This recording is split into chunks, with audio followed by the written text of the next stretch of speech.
And hello, everybody. Welcome back for another episode, If Not Now Wen. In today's show, I am super excited to welcome my friend Lourdes to our show today. Lourdes is the founder and executive director of Financial Health Pathways. She is a community leader. She's passionate about bringing philanthropy, politics, and equality into our entire community's economic development. Today, her story of coming from nothing, born and raised in Peru, and coming to the United States with a big dream, and today, 20 years later, makes such a huge impact, has been well recognized in Austin and globally. So with that, my friend, let's meet Lourdes and hear her story. Thank you, Lourdes, for joining us today. Thank you for having me. So tell us, how does all the journey begin for you? I grew up in Lima, Peru, where I was born, and came to the United States about 23 years ago. And what brought you to U.S.? Several reasons. I think the ones that I think are important was that, Peru is a country that, you have very limited possibilities. And I was a very young journalist. That's my major in journalism and communications, and really didn't see a future.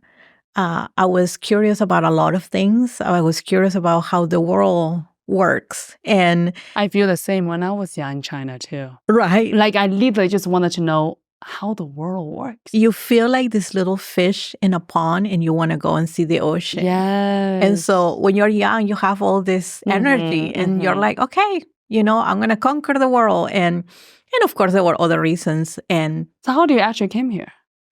I came here with nothing and no plan. How do you even came? Is it through school, through your parents? No, I was someone, actually my parents didn't want me to come, and they didn't even want to give me money for my ticket, but I was always a saver. So I had my ticket at hand and I broke out the news to my parents a week before I was leaving.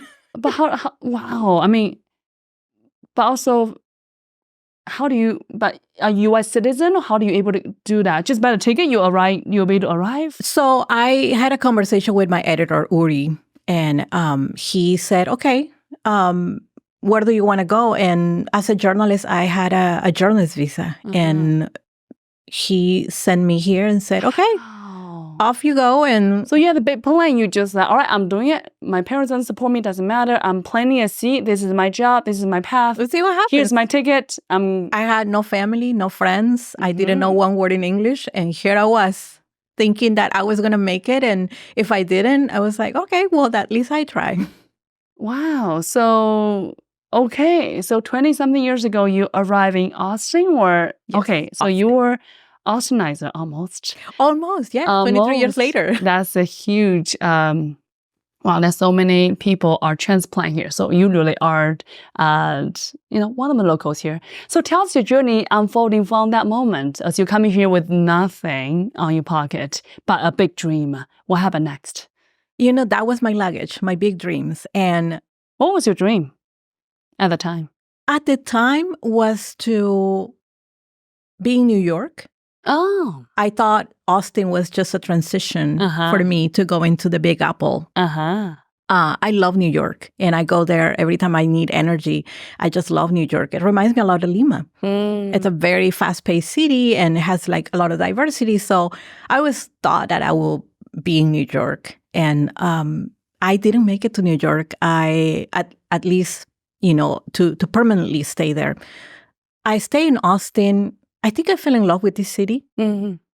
But nevertheless, as most immigrants would say, I think it was very humbling because I came from a place where, I had my degree. I was a rising star in journalism back home. I have my dad, who is a writer, and people knew about him, and I would get jobs because I was the daughter of somebody. And I almost resent it. And so I come here, nobody knows me. And my first job was, cleaning seafood at a restaurant in downtown. Well, I thought you have an editor visa. Yes, but that doesn't pay the bills. So I came to write for a magazine, or my magazine, but also a media outlet here in Austin. But that was freelance work. So I had to take a job to pay for everything. And so that was my first job in downtown Austin, 3 to 11. Wow. And it was humbling. What was the biggest learning piece from that? To be humble. That, all the blessings and the comfort of life that I knew were no longer there, and I had to stand on my own feet, which is what I wanted. But I did not anticipate it to be that difficult. You get picked on. People obviously know you're not from here, and you're in a corner. I mean, we all have egos, and I was no exception. And so being in a corner, unable to communicate, unable to stand for myself, and just in a corner cleaning seafood. I mean, I remember having conversations with my parents, and they were mad, and they're like, well, like we didn't pay for private education for you to be, it's time for you to come home. And I didn't. I was like, I'm so stubborn, and I will not go. I need to Why was it? What is your why at the time when you in the corner of that It's a challenge, restaurant? Right? I think it's a challenge of, do I throw the towel and I'm already here, so I'm going to make it. And back then I had the energy. And so I said, there's got to be something. So that was, a whole year of me in the restaurant industry. And then I did some daycare jobs. Just whatever you can to survive. I mean, things that didn't need me to speak, things that didn't need me to interact too much, because obviously I was not. So at the time, sounds like you just want to figure things out. But then was your dream at the time just to go to New York? Do you have any specifically to succeed to what was the dream? I think I always fantasized, just as most people outside of the U.S., that, life in New York, right? It's so glamorous. It's so, I know as Sinatra will say, you make it in New York, you make it anywhere. And a person that's very dear to my heart always said that to me. You make it in New York, you make it anywhere. I mean, you just really go. You really love it. Right? And so I think that, at the time, that was the dream. And I was building up to that dream and thinking, okay, so if I save enough money, I can only pay my bills, but I can also maybe take the big leap of faith and go. And I think that I learned a lot in those first 2 years, just thinking, working on my self-esteem and my confidence about how do I communicate with this new world. It's almost like you're infant again. It's almost like you're a child again, and you have to learn. And I was learning English. I taught myself everything just by repeating words and asking people. I didn't have the money to go to any school and learn the language. So I have to just basically interact with the world and say, how do you say this? How do you pronounce this? And that's how I learned English. And so after that, I've always been someone that I like to give back to the communities that that I'm in. And I was serving on a board at the Seton hospitals. I was getting involved in different charities and just trying to do what I can to help people like me that didn't have the language.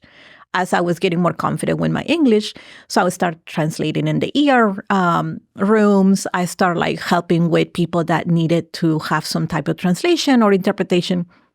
And that's how I spent a lot of my free time in just setting some roots and getting more acclimated and just really learning to be a part of the community without losing my essence, which is very important to me to continue having that pride of being a person from the Hispanic community and learning how to navigate the systems without being looked down and without being that stereotype of, Hispanics are cleaning people or construction workers.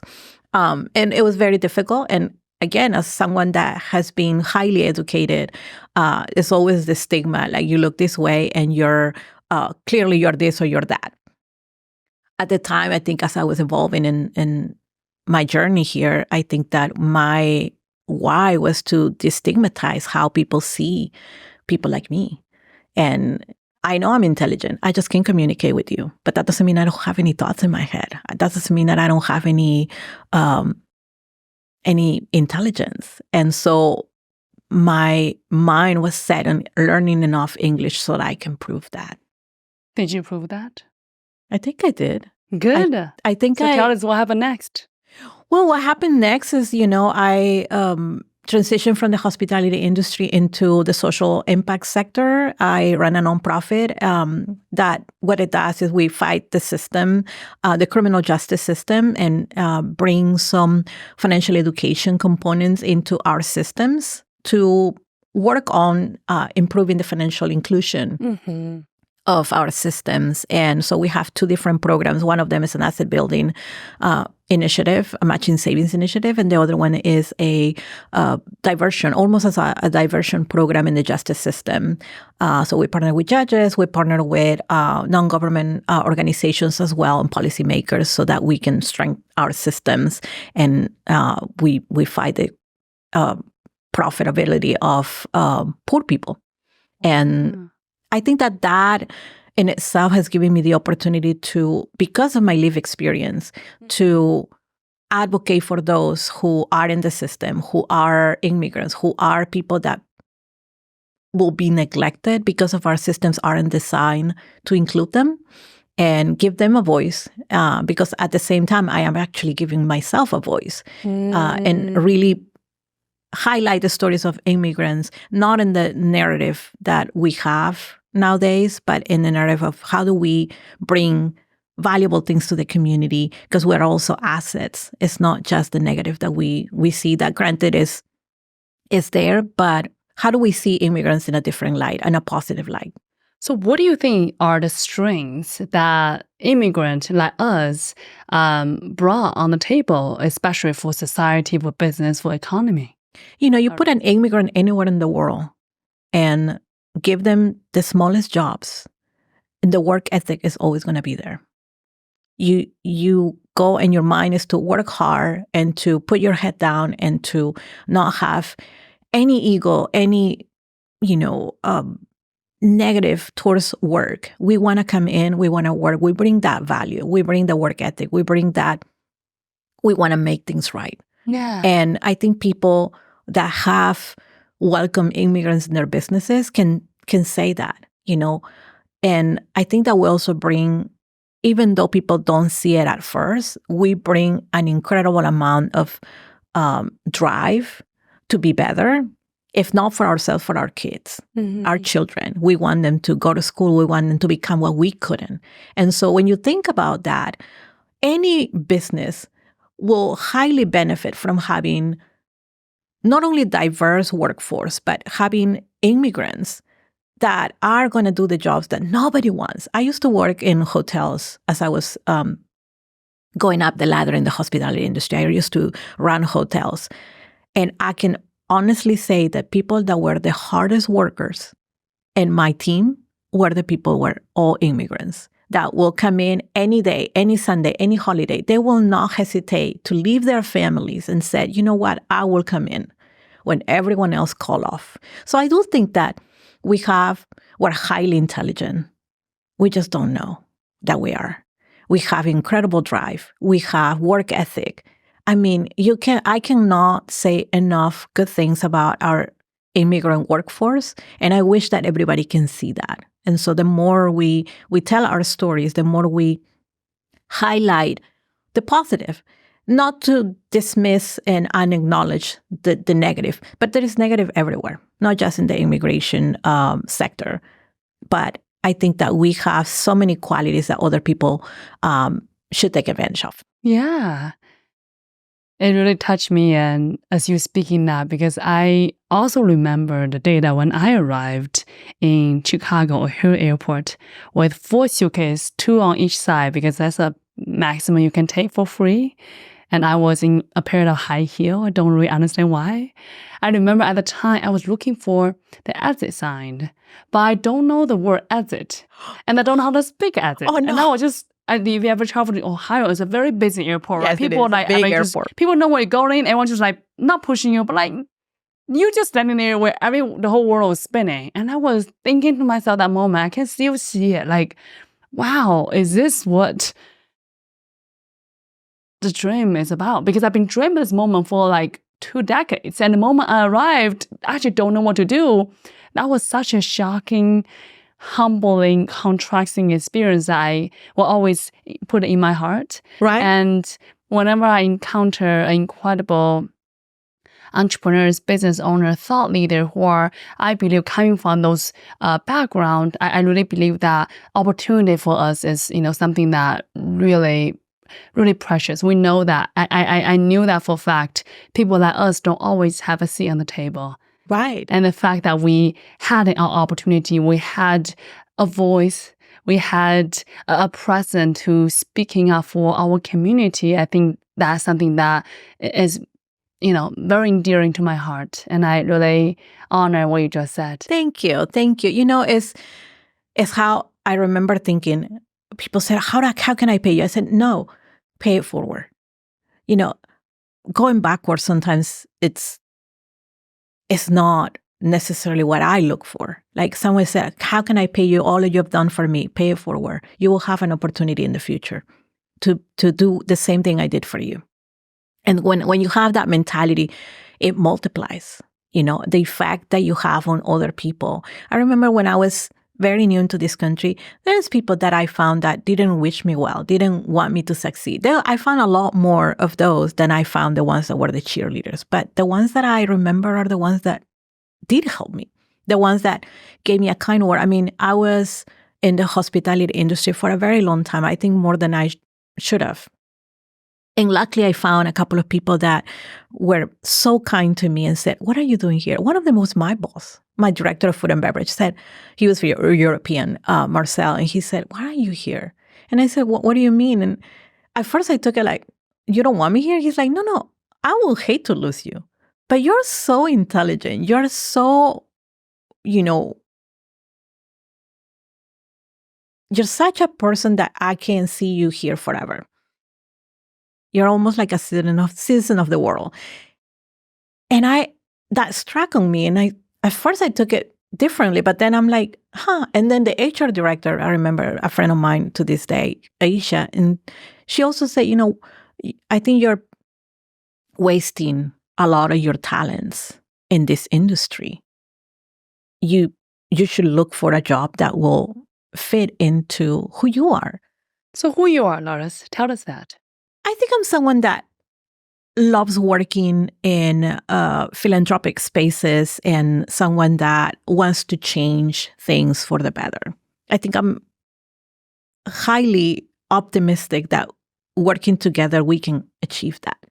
And I did a lot of work with different organizations. I work with clinics. I work with hospitals, just because healthcare was a big part of my journey when I moved here. And just being so vulnerable when you're sick, that was something that to me was very dear. Like, how do I improve the systems in the healthcare and health equity? But then I moved into other spaces and realized, oh my gosh, there's so much to do. And so I can never get my hands on everything I wanted to do. I always wanted to do more. And I found now, a way to put my time not only in the work that I do, but also in my volunteer work. So I became a UNICEF ambassador. Children are definitely a priority for me. Growing up in Peru, a place where there was like highly activity of terrorism activity that, it was about 10 years. I consider myself a survivor after that, because everyone that lived through that time in Peru, we're all survivors. And I used to volunteer in Peru for an institute of children and women victims of violence. There were orphans. There were, women that were very brutalized by terrorism. So that's very dear to my heart. And I actually saw firsthand the work UNICEF did in my country. So when I was called to be a part of the Austin task force for UNICEF and become a UNICEF ambassador, I was like, oh my gosh, this is full circle. Mm-hmm. It's not only that I care about the cause, but I actually saw it firsthand, and I'm very grateful for the work they did in my country. So I am now a UNICEF ambassador, and very proud of the work we're doing there, because not only we care for children here locally with our child-friendly initiatives, but also children globally. Mm-hmm. when we have these conflicts in different parts of the world, it's not just one place. There's so many conflicts around the world that people don't even know they're happening. And so being able to have boots on the ground through UNICEF, being able to support the cause and make sure that children have what they need to heal first and then to make a future that is free of trauma is very important to me. So I'm very proud of like the work that I do at UNICEF. And then I also volunteer for several other organizations where I think my expertise is elevating the work. And I think that that's how I want to be remembered. I want to be remembered as someone that did not just work and enjoy the blessings of being in this country, but also gave back and try at least to make our community better. You're such a fighter, Lourdes.